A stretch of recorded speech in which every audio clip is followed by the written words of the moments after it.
Pada sesi kali ini kita akan melanjutkan materi yang tentang MyApp Accounting yang sudah kita lakukan kemarin, di mana kita sudah mempelajari tentang perusahaan jasa. Baik, pada sesi kali ini sesinya agak panjang karena kita akan menyelesaikan satu kasus perusahaan dagang. Ibu harapkan sebelum kita belajar, kondisikan bahwa kalian sudah siap untuk mempelajari materi ini. Hal-hal yang pertama yang harus kalian siapkan adalah tentunya sudah menginstal MyApp Accounting. Yang kedua, siapkan soal kasusnya. Jadi soal kasusnya ini sudah Ibu share ke grup. Silahkan yang ingin melihatnya bisa langsung di-download di grupnya kita. Oke, jadi ini UD atau usaha dagang sebagai contoh kasus perusahaan. Jadi anggap bahwa kita adalah seorang accounting yang akan mencatat pembukuan di UD usaha makmur. Sebelum kita mencatat, tentu kita harus mengetahui dulu informasi perusahaan. Di sini ada informasi perusahaan. Sebelum kita melakukan pembukuan, kita masuk ke menu MyApp Accounting, klik Create. Setelah Create, Next, masukkan nama perusahaannya. Nama perusahaannya UD Usaha Makmur.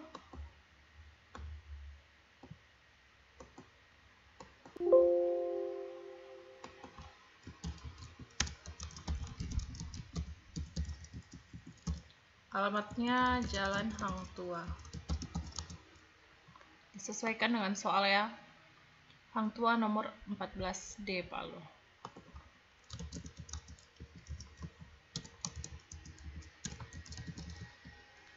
Phone number.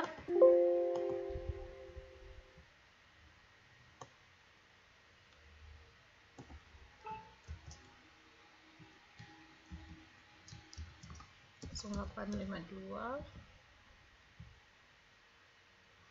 886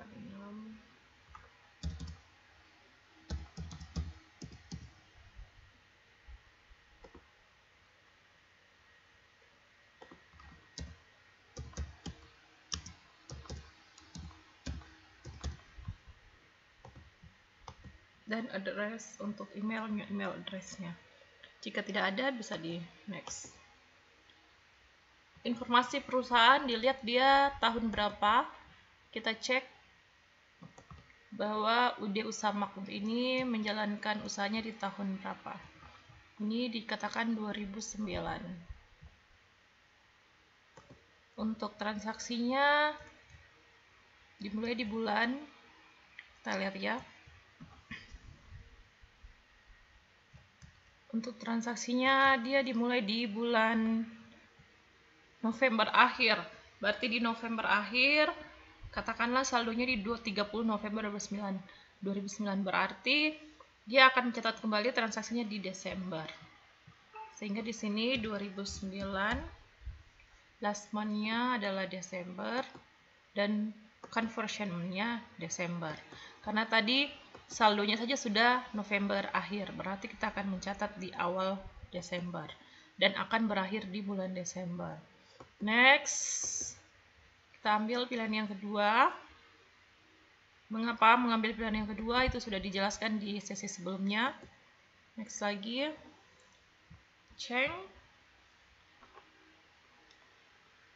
Simpan di mana letak penyimpanan folder kita biar lebih rapi dan agar mudah dicari.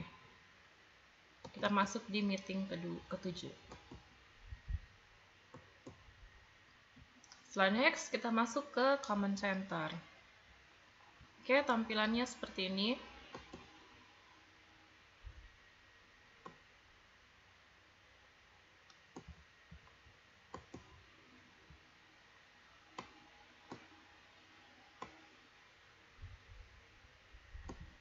Saya rapikan dulu pengaturannya ya.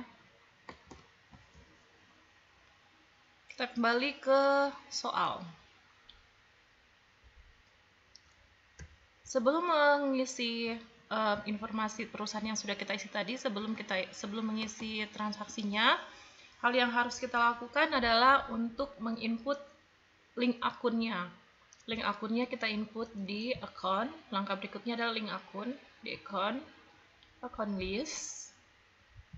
Silahkan ke soal lagi dan cari daftar akun. Nih. Nah, untuk pengisian daftar akun ini sudah sangat full dan sangat banyak.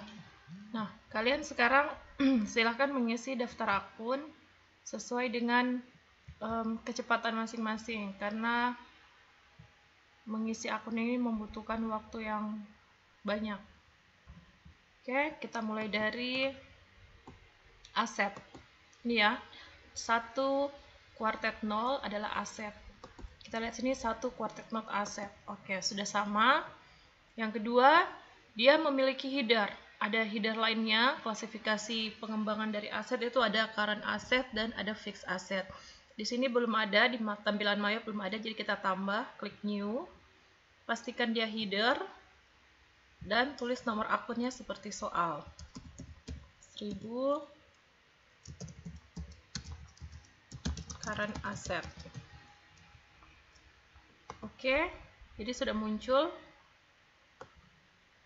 Kita tambah lagi header yang kedua, yaitu 5000. Yang ini ya, untuk fixed asset.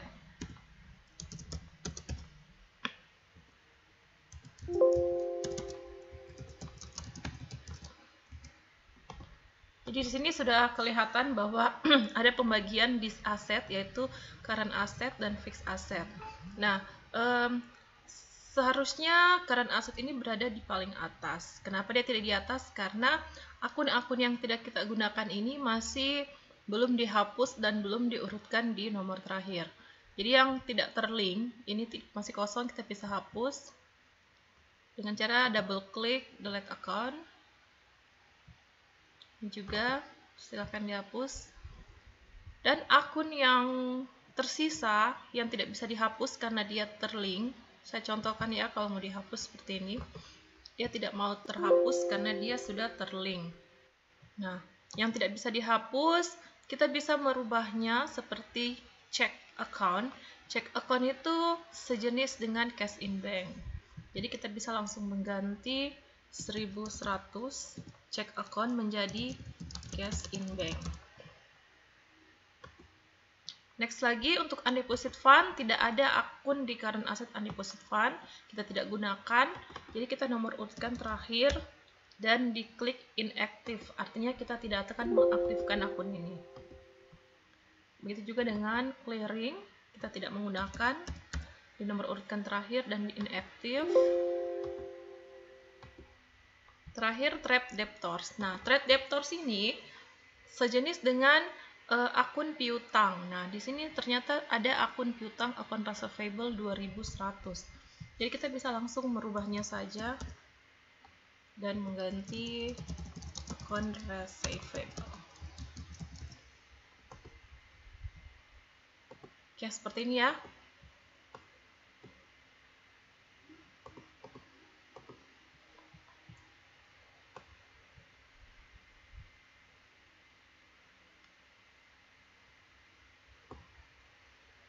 Nah, yang harus diperhatikan kembali juga adalah bagaimana kita meng-up dan meng-down. Up dan down, itu artinya meng-up dan down itu mana yang masuk di klasifikasi header dan mana yang masuk di detailnya header tersebut. Ini seperti ini, cash in bank dan account receivable, dia sudah masuk di current asset. Namun account receivable ini dia masih sejajar dengan current asset, jadi ini harus kita down agar dia bisa sejajar dengan current asset, dengan cash in bank, detailnya cash in bank. Oke, kalau sudah kita rubah seperti ini, boleh langkah selanjutnya kita masukkan akun yang belum masuk di current asset dulu.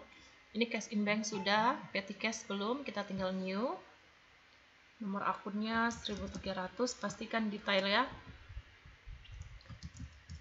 Petty cash. Nah, cara cepat kan biasanya kita langsung oke. Nah, cara cepatnya itu bisa kita klik new ke akun berikutnya. Ini akun receivable sudah tadi, kita lanjut ke allowance 2200 allowance for bad debts. Nah, tadi kan cara cepatnya klik new. Ada lagi cara cepat kedua, yaitu menekan tombol kombinasi dari keyboard dengan tekan alternatif N. ALT sama huruf N. Total allowance 2300 prepaid. Alt N lagi 3000 store supplies. Alt N lagi 3100 office supplies. Alt N terakhir untuk current asset yaitu 4000 merchandise inventory. Oke, kita oke dulu untuk melihat ini. Nah, ternyata akun-akun yang baru kita input tadi dia belum terdown, jadi kita down dulu satu-satu. Apa arti down ini? Down ini artinya adalah kita memasukkan detail ke dalam klasifikasi akun. Jadi apabila kita tidak down, maka dia tidak merupakan bagian dari current asset. Nanti akan lebih terlihat pada saat kita masukkan saldo nominal di sini. Nah, untuk current asset sudah oke, sudah seperti ini. Yang perlu diperhatikan juga adalah tipe akun. Tipe akun cash in bank harus bank, petty cash juga kita gantinya bank. Itu yang paling penting. Untuk setelahnya is oke seperti ini. Jadi ini ya, cash in bank, tipenya bank. Di sini tipe account tipenya bank, dan petty cash tipe accountnya adalah bank. Untuk melakukan transaksi, nanti akan kelihatan manfaatnya adalah pada saat link di transaksi. Oke, untuk current asset sudah, kita coba lagi masuk ke fixed asset. Untuk fixed asset di sini ternyata dibagi lagi headernya menjadi equipment, building, dan vehicle. Ini adalah header. Kita tambahkan dulu new, klik header, masukkan nomor akunnya 5100 equipment, Alt N untuk tambah baru 5200. Kita masih header ya, header building. Alt N kembali 5300 untuk vehicle. Kita oke dulu untuk melihat bagaimana jadinya. Oke, jadi seperti ini ya. Jadi headernya sudah masuk, kita tinggal new untuk ke detail. Klik detail. 5, mulai dari detailnya equipment. Jadi equipment itu, headernya equipment ada dua, yaitu ada dua detail di dalamnya, ada detail equipment dan detail accumulation depreciation equipment.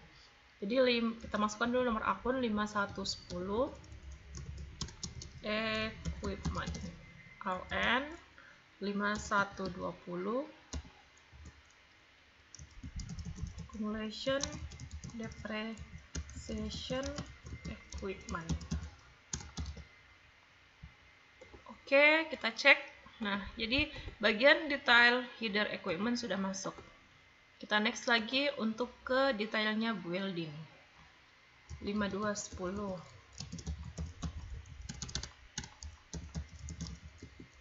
Untuk para pemula dalam memasukkan akun ini lumayan membutuhkan waktu yang lama, tergantung dari banyaknya akun yang disiapkan perusahaan. Sedangkan jika kita sudah terbiasa, maka akan menjadi lebih cepat. Itulah pentingnya kita harus banyak latihan. Saya lanjut ke vehicle lagi ya. 5320.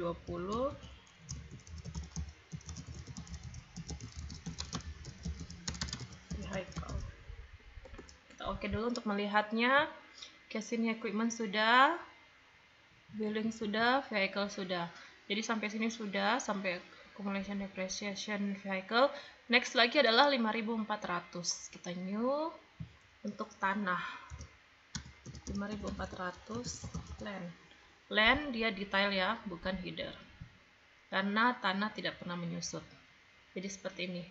Oke, fixed asset terbagi menjadi equipment, building, vehicle, dan land. Land tidak ada headernya karena land tidak ada akumulasi. Yang namanya tanah tidak ada penurunan.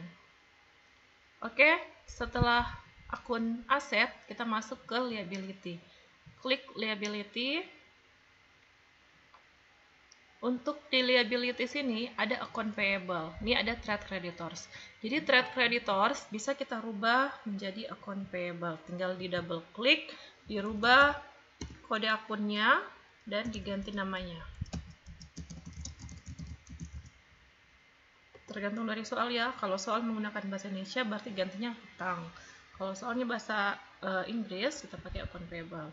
Nah, payroll accrual ini untuk pembayaran gaji.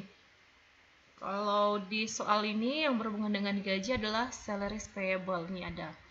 Bisa kita rubah.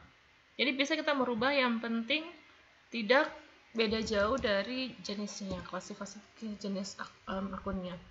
4.000 salaries. Kenapa 4.000? Kita harus sesuaikan dari soal yang ada. Salaries payable. Jadi yang baru masuk menurut akun dari Mayop dengan yang dari soal itu adalah account payable dan salaries payable. Jadi yang belum ada adalah ini, GST ya. GST ini dia header. Harusnya di bold nih. Header. Jadi dia harus bold. Kita new dulu header, pilih header, baru ganti 2000 GST. Kita new lagi untuk memasukkan detailnya 2100 untuk GST collected, LN 2200 untuk GST paid. Nah, GST collected dan GST paid ini artinya adalah PPN. PPN masukan untuk collected dan PPN keluaran untuk GST paid. Setelah paid ada bank loan. Ini lagi bank loan 3.000. Nah, khusus soal ini ternyata perusahaannya tidak membedakan mana long term liability dan short term liability atau hutang lancar dan hutang jangka panjang. Karena di sini sudah digabung, ada bank loan yang merupakan hutang jangka panjang dan account payable yang merupakan hutang jangka pendek. Nah, untuk membedakannya bisa kita rubah di sini account type-nya. Untuk bank loan kita pakai long term liability. Oke. Sedangkan salaries payable harusnya current liability. Seperti itu ya. Untuk equity sudah, kita ke income lagi. Di income, dia di soal tulisnya income, di Mayapnya equity. Kita bisa ganti saja equity menjadi income, supaya sesuai dengan soal. Equity ya. Ini equity, masih di equity. Atau modal. Ibu sudah lihatnya ke income. Oke, kita masih di equity dulu. Di equity sini, ini returned earning ada, current earning, years earning ada, historical ada. Tinggal kita rubah saja nomor akunnya sesuaikan dengan soal. Karena di soal nomor akun returned 2000, dengan di Mayop masih 800. Jadi kita tinggal merubah nomor akunnya. Returned earning 2000. Returned earning itu adalah laba ditahan ya.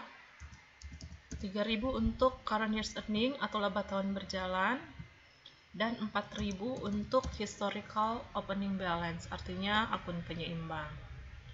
Baru kita new 1.000 tambah equity Joko alternatif N ke 1.100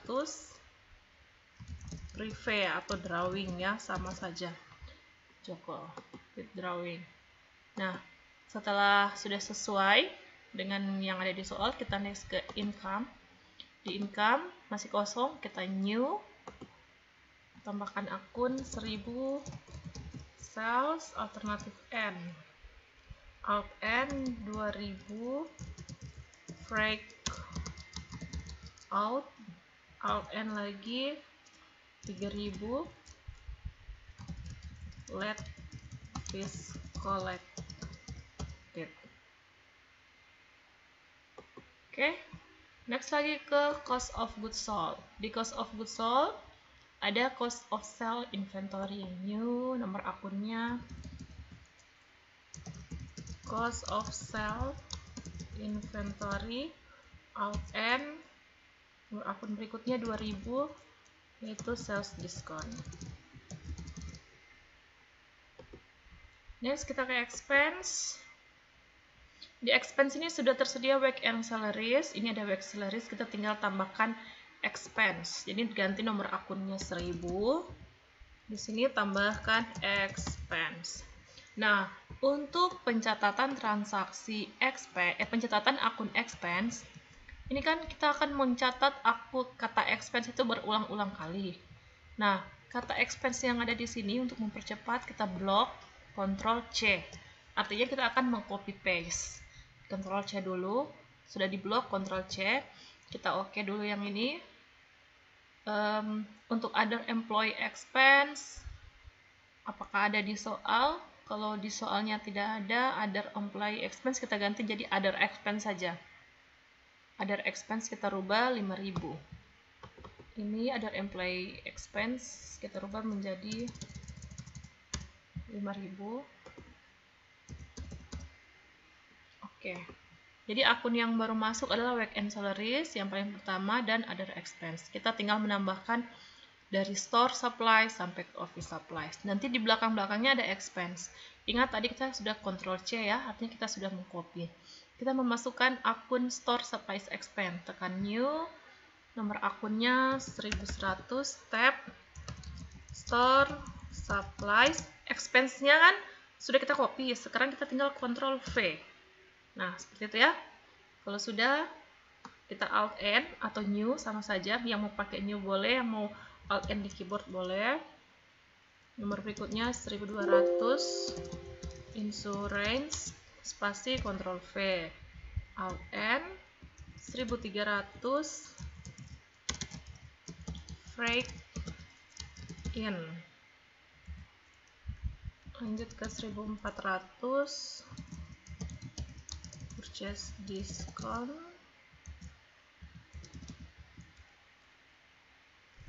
utilities, expense tinggal Ctrl V, Alt N, 1600, advertising, Ctrl V, Alt N. Semoga kalian bisa terbiasa ya dengan membuat akun dengan cara cepat. Spoilage, expense, Ctrl V. Jadi Ctrl C nya satu kali saja di pertama, nanti berikutnya tinggal Ctrl V. Debts, expense 1900, repair,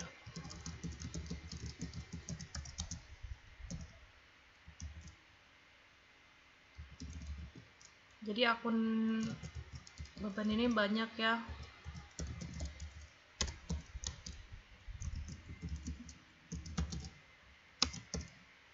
Karena di dalam perusahaan itu semakin banyak beban, berarti terlihat bahwa perusahaannya berjalan dengan bagus, operasionalnya berjalan dengan lancar. Depreciation. Bukan berarti banyaknya beban bikin rugi perusahaan, tapi ini kita melihat banyaknya penggunaan beban yang dikeluarkan oleh perusahaan. 1200,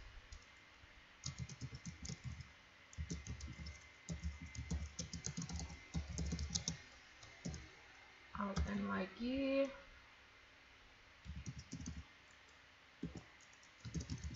let fees paid.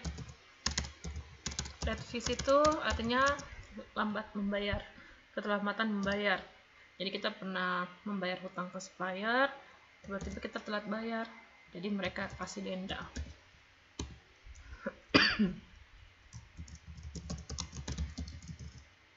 Office supplies expense, LN.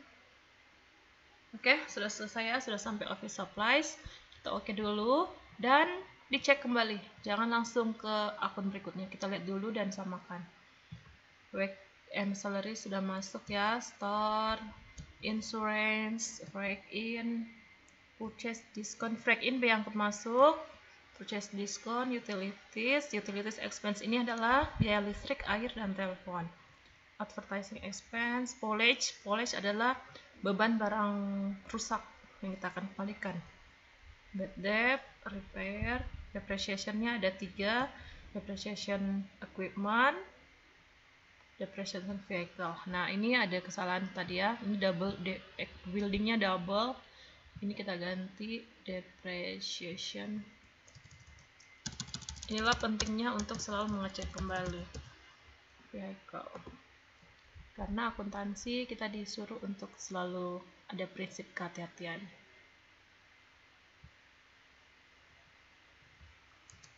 Depreciation billing. Next slide, fees, office supplies, other expense. Oke, jika sudah selesai, kita next ke other income. Other income hanya ada satu akun saja. Nomor akunnya 1000. Interest income. Oke, kita ke other expense lagi untuk akun yang terakhir. 1000 lagi. Bank service charge. LN 2000. Interest control V. Jadi expense. Oke. Alhamdulillah sudah selesai untuk pengaturan akun. Aset, liability, equity, income, cost of sales, expense, other income, other expense. Kita keluar, klik close di sini boleh, close yang di bawah juga boleh. Langkah selanjutnya adalah kita sebelum masuk ke daftar customer supplier yang ada di soal, kita harus buat dulu link akun pajak dan link akun transaksinya. Link akun pajak ada di list, tax code. Hapus semua kode pajak kecuali ada yang masih ingat akun pajak apa yang tidak kita hapus. Ada 2 yang tidak kita bisa hapus, yaitu GST dan NT. Nah, GST ini dia sama saja dengan PPN. Karena soal di sini tidak merubah kata GST menjadi PPN. Yang tadi ya, kan tadi di soal sini ada GST di akun. Di soal ini liability ada GST. GST ini harusnya PPN, tapi ternyata perusahaan tidak merubah akun GST menjadi PPN, sehingga kita tidak perlu lagi merubah di sini. Yang kita rubah di sini adalah linknya. Link pajaknya yang pertama adalah sini GST collected atau PPN masukan, dan ini adalah PPN keluaran yang paling pertama, dan yang kedua adalah PPN masukan atau GST paid. Ini jangan sampai terbalik karena akan berpengaruh pada saat kita melakukan transaksi. Oke, kita oke ya. Ini collected, ini paid. Oke, untuk link pajak sudah beres. Kita next lagi ke link akun. Klik link akun. Yang pertama, ini hanya untuk mencocokkan. Jangan sampai ada yang tidak sama ya, tidak sepasang nih. Current, di sini pasangnya current, returned, historical, electronic, and deposit fund. Berikutnya, link akun yang kedua di sales account, akun penjualan. Karena awalnya kita sudah merubah akun trade debtors menjadi akun receivable, jadi dia sudah automatically akun receivable. Dan kita sudah merubah check account menjadi cash in bank, sehingga di sini sudah otomatis check in bank. Yang kita akan pasangkan adalah akun-akun yang ada di bawah. Dipasangkan berdasarkan akun apa yang dibuka oleh perusahaan. Misalnya income account for freight, jadi akun pendapatan untuk biaya angkut. Karena kita berada di link sales, maka di sini adalah freight out atau biaya angkut keluar. Karena kita jual barang, jadi freight out, barangnya keluar kan? Jadi istilahnya biaya angkut keluar. Nanti kalau kita beli, berarti frag in karena barangnya masuk. Ini frag out. Di sini adalah akun hutang untuk uang muka. Nah, tadi di akun tidak ada uang muka. Ini diskon, berarti diskon penjualan atau sales diskon. Ini pendapatan bayar, late fees collected. Ada tidak late fees collected? Nah, ini ada. Oke, seperti ini ya. Inilah pembuatan link akunnya. Jangan pernah jangan sampai tertukar dengan akun yang lain. Nah, setelah pembuatan link akun di sini, yang harus kita buat juga adalah tentang termin pembayaran. Kita kan berada di link penjualan. Kita buka di sini ada bagaimana kesepakatan penjualan. Klik termin. Untuk penjualan di sini dikatakan bahwa terminnya 2/10 N/30. Ibu perbesar dulu soalnya. Sini ya. Termin pembayaran adalah 2/10 N/30. Artinya apabila kita menjual barang secara kredit dan dia ingin melunasinya dan pelunasannya itu hanya 10 hari dari tanggal transaksi, maka kita akan memberikan mereka potongan 2% dalam jangka waktu 10 hari. Kalau 10, misalnya dia tanggal 1 membeli, dia tanggal 3-nya dia sudah lunasi, berarti dia akan mendapat potongan 2%. Namun, jika dia lewat dari 10 hari, itu dia tidak akan mendapatkan potongan. Batas waktunya net, ini artinya net ya, net artinya batas waktu pembayarannya 30 hari. Jadi 1 bulan. Jadi kalau dia sudah melunasi tanggal 29, dia berarti tidak dapat potongan 2%. Tapi kalau dia melunasinya lebih dari 30 hari, maka akan mendapatkan denda keterlambatan membayar. Yaitu, kita lihat di sini berapa dendanya. Ini, denda keterlambatan membayar sebesar 2%. Jadi kalau dia melewati 30 hari, maka dia akan mendapatkan denda 2%. Oke, bagaimana, sudah dipahami? Ibu jelaskan kembali. Termin pembayaran. Misalnya, kita penjualnya itu membeli dengan kita menjual pada tanggal 1. Kita jual pada tanggal 1. Seandainya batas waktu pembayarnya itu 30 hari. Jadi kita harus menagih ke orang tersebut, batas waktunya berarti sampai tanggal 30. Karena kita jualnya tanggal 1. Batas waktu 30 hari. Harus dia bayar. Nah, apabila dia bayarnya hanya jangka waktunya 10 hari, berarti rentangnya dari tanggal 1 ke tanggal 10. 1, 2, 3, 4, 5, 6, 7, 8, 9, 10. Pada saat tanggal 10 atau tanggal 9 atau tanggal 8, dia sudah melunasi, maka kita akan kasih dia potongan 2%. Potongan artinya pengurangan. Yang harusnya mungkin dibayar 1 juta, tinggal 800.000 atau 9.800.000 seperti itu. Jadi nanti ada potongan 2%. Nah, ini jangka waktunya 30 hari. Kalau lebih dari 30 hari dia melunasi, berarti kita akan kenakan denda. Dendanya adalah sebesar 2%. Tambah naik. Oke?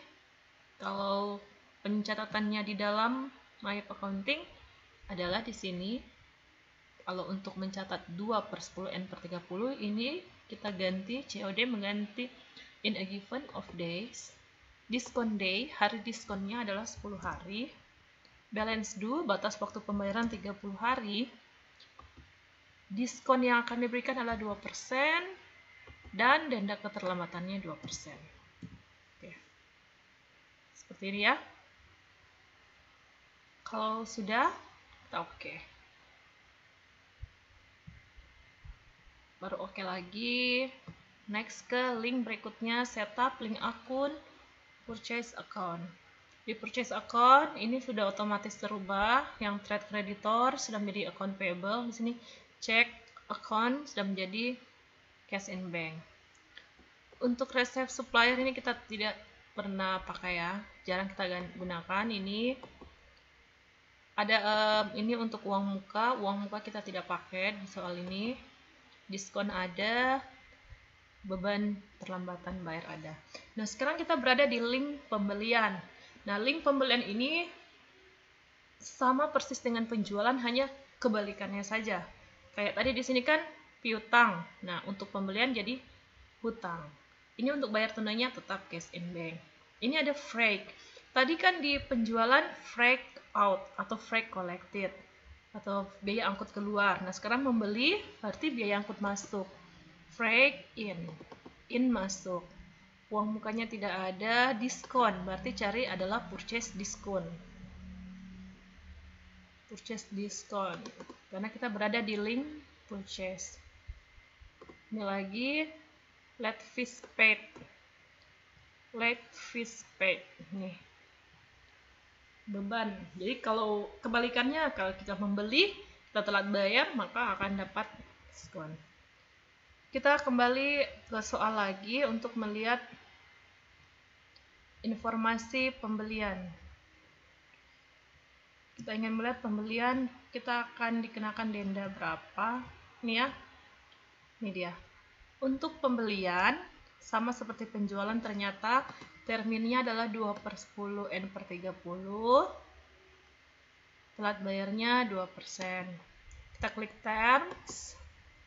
Ganti di sini seperti tadi, in a given of days.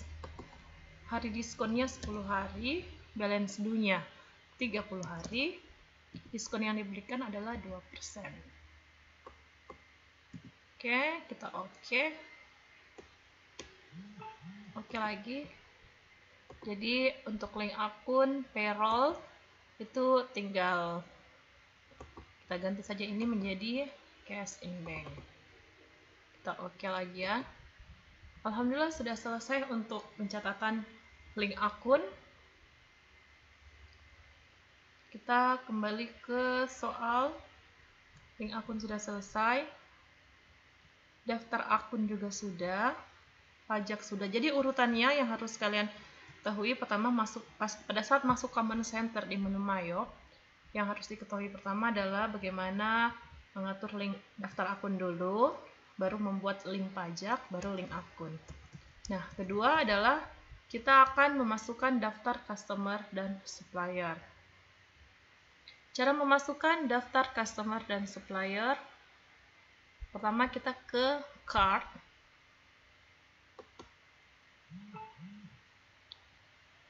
Oke, Ibu rasa nanti kita potong saja dulu.